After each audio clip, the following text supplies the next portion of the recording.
La evolución de la literatura latinoamericana ha seguido un complejo y difuso camino que guarda semejanzas con la historia del continente mismo. El programa de la literatura es en su esencia la identidad. Las Indias Occidentales, América, el Nuevo Mundo, cada uno de estos nombres intentaron encapsular esta nueva realidad a medida que ésta tomaba forma. El mundo prehispánico, así como su literatura, sufrieron un quiebre irreparable con la llegada de los conquistadores europeos, episodio que dio origen a un nuevo género literario, las Crónicas de Indias.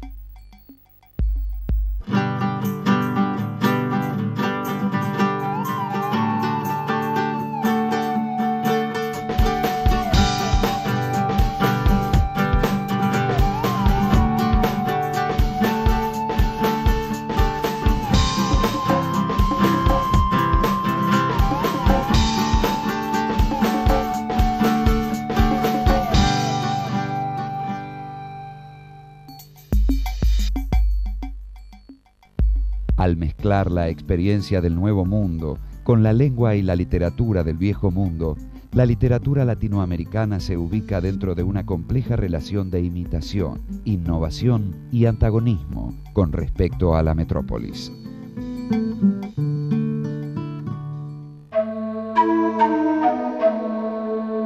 Esta dinámica dio un vuelco radical en el período que va desde el final del siglo XVIII hasta mediados del siglo XIX. Primero, la Iluminación llega a las Américas. Luego, el gobierno de Carlos III lanza las reformas borbónicas con el propósito de reorganizar los territorios americanos y maximizar sus rentabilidades. Estas políticas también incluyeron a las colonias que formaban parte de los entonces conflictos militares europeos. Curiosamente, estas leyes borbónicas fueron fruto de varios relatos de viajes. Las escrituras de Juan de Ulloa y de la expedición de la Condamine, así como de las historias de Campillo y Cosio, quienes atravesaron el continente mientras mandaban una serie de informes a los reyes franceses. Las drásticas reformas impuestas por los Borbones fueron denominadas por el historiador John Lynch como la Segunda Conquista de América. Estas medidas condujeron a un reajuste en las relaciones entre la metrópolis y la colonia, que sería un semillero de diversas rebeliones latinoamericanas. Muchos otros cambios llevaron al continente a su ruina. La expulsión de los jesuitas en 1767, quienes manejaban algunas de las instituciones educacionales más importantes del Nuevo Mundo. Las rebeliones aborígenes, como las de Túpac Amaru en Perú en el año 1780, que fueron reprimidas a la fuerza. La literatura latinoamericana de la época, incluidos los relatos de los viajeros, las memorias, la poesía y las novelas, se hizo eco de este ánimo independentista, tema principal para los escritores de todo género. El periodismo difundió nuevas ideas. Las cartas, los discursos, los ensayos políticos llegaron a formar parte del cuerpo literario del continente, en una época donde la escritura y la revolución estaban intrínsecamente unidas. Sin embargo, la independencia cultural suele ser, muchas veces, más difícil de alcanzar que la independencia política. Aun cuando la literatura latinoamericana comenzó a desarrollarse por sí misma, los autores continuaban apoyándose en los temas y modelos traídos de España.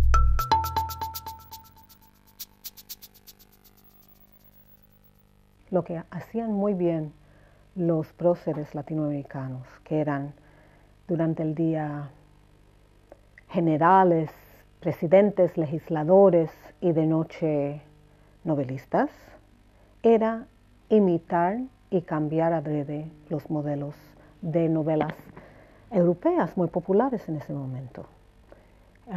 Por ejemplo, una novela europea podía ser de amor, de una relación erótica que se frustraba porque contradecía algún deber.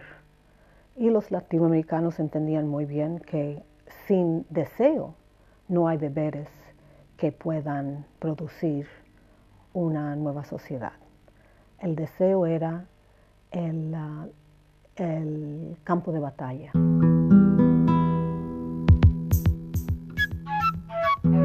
Al mismo tiempo, Esta nueva literatura establece un diálogo constante con otras literaturas y movimientos estéticos: neoclasicismo, romanticismo, realismo y simbolismo.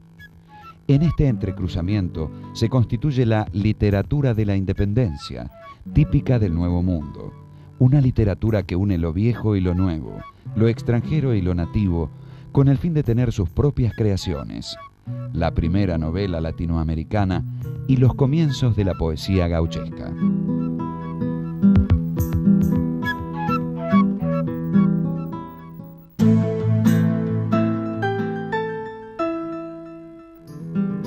La ensayista argentina Susana Zanetti alega que América debe su primera novela a la censura de la prensa.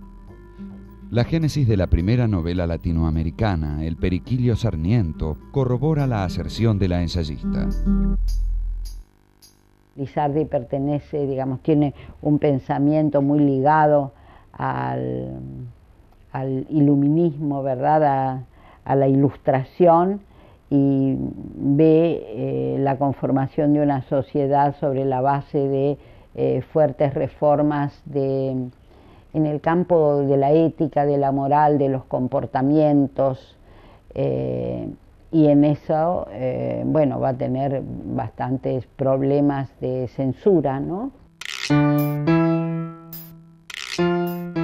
A comienzos del siglo XIX, los revolucionarios mexicanos Don Miguel Hidalgo y José María Morelos emitían proclamas desafiantes en contra del dominio español.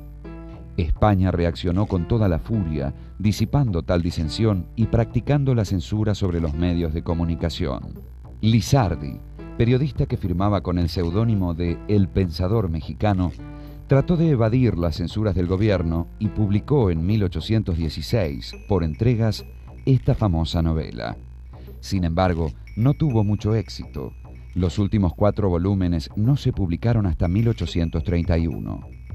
La novela está escrita en la tradición picaresca, un trabajo satírico que sigue la carrera de un héroe pillo que vive de su ingenio. A pesar del tinte cómico, la novela posee un claro sentido pedagógico, con el fin de instruir a las flamantes clases medias.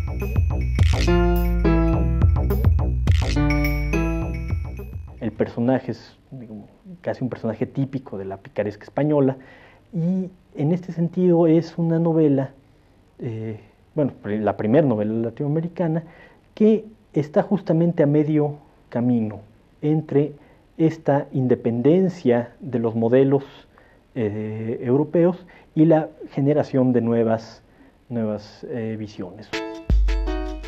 El título del libro hace referencia a su protagonista, Pedro Sarmiento, llamado Periquillo, loro, quien, como está bastante afligido por su sarna, siempre lleva puesta una bolsa verde. Ignorante, haragán y vanidoso, el Sarmiento vive una vida de vicio fácil, delitos menores e infructuosos esfuerzos para llevar una inmerecida vida. Nací en la Ciudad del México, capital de América del Norte en la Nueva España. Nunca salió de mi boca un canto de tanta alabanza en honor a mi querido país. Pero como es mío, era de esperar tal elogio. Los que allí viven y los extranjeros que lo han visitado pueden dar un panorama más creíble, pues no están presionados por la parcialidad, cuyas exageradas lentes pueden a veces esconder defectos mientras agrandan las ventajas de un país y aún de la gente que en él reside. Dejo entonces la descripción de México a los observadores imparciales. Lizardi escribió El Periquillo Sarniento casi al mismo tiempo en que el fraile Servando Teresa de Mier dejaba sus aventuras relacionadas con la escritura. Un sacerdote dominicano-mexicano que luchó por la independencia de su país, el fraile Servando fue lo suficientemente audaz para apoyar a la Iglesia en sí misma y terminó exiliado en España por sus actividades en pro de la independencia. En el caso de Fray Servando, su lucha por la independencia de México abarcó todos los posibles niveles en el que se puede sostener una lucha, desde la prensa, el discurso ideológico, los libros de historia, la lucha armada, participó directamente. Inspirado por las escrituras de Fray Bartolomé de las Casas, utilizó sus memorias para examinar la relación entre España y sus colonias, y en este proceso defendió la legitimidad de la independencia. Desplegando una memoria sorprendente, reminiscencias de los detallados recuerdos de Bernal Díaz en su La verdadera historia de la conquista de España, el fraile Servando hizo una crónica de las condiciones sociales y políticas de su tierra natal. En ese mismo momento, tendía una mano a los europeos cultos de Francia y España. Fue encarcelado y enjuiciado. En sus memorias no se guardó de nada en su crítica a los funcionarios que lo persiguieron y a sus compatriotas. Los representantes de las Indias, para que sean buenos, deben ser unos totales bribones, sin alma ni conciencia. Tuvieron las llaves de la corte y el cónsul de las Indias los sobornó. Con humor y dramatismo, el dominico cuenta sobre sus días en una cárcel cerca de Madrid. Después de 3 días, y aunque la sentencia del obispo no ordenaba otra cosa que la reclusión en el convento, fui metido en una celda de donde me sacaban solo para el coro, el refectorio y también me solían sacar para la procesión de ratas. Estas eran tantas y tan grandes que tenía que dormir armado con un palo para que no me comieran.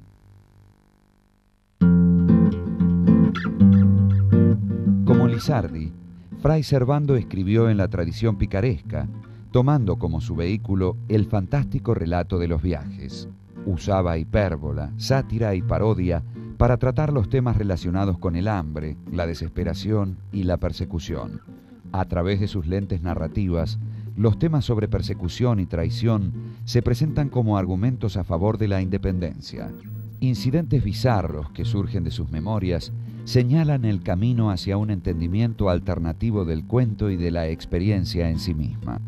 Esta mirada del mundo intencionalmente distorsionada se repetirá en la literatura latinoamericana posterior, así como cuando el escritor cubano Reinaldo Arenas repitió la figura del fraile Servando en El mundo alucinante.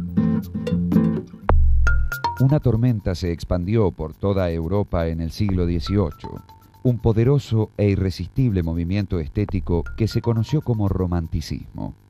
Los románticos renegaron de la racionalización de la naturaleza que se caracterizó por la iluminación y crearon el marco para una sublevación filosófica en contra de la aristocracia social y las normas políticas que prevalecían en ese entonces. Los revolucionarios sudamericanos abrazaron el romanticismo, que llegó a su continente a través de escritores como Esteban Echeverría. Echeverría pasó 5 años en París en el momento del apogeo del romanticismo, regresando a Buenos Aires en el año 1830.